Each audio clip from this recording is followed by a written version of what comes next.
There are many reasons that it's challenging to diagnose this tumor preoperatively.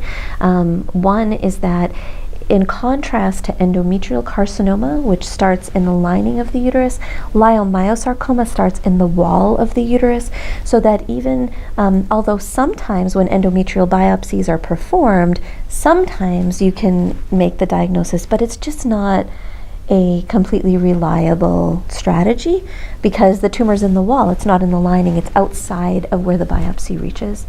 So folks are looking at things like novel diagnostic imaging, optimization of MRI, for example.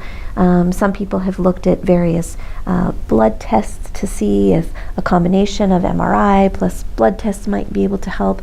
But to date, I would say that we still aren't quite there yet. Leiomyosarcomas aren't common.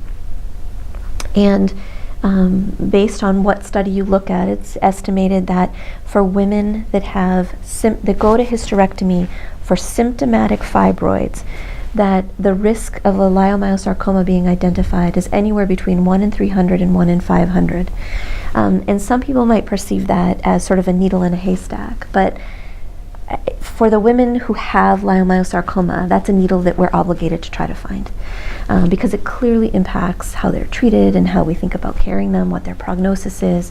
So I think as a field, we need to figure out how to be better proactively to identify patients at high risk to have underlying malignancy, and again, how to work collaboratively as a field in order to bring the best care to our patients.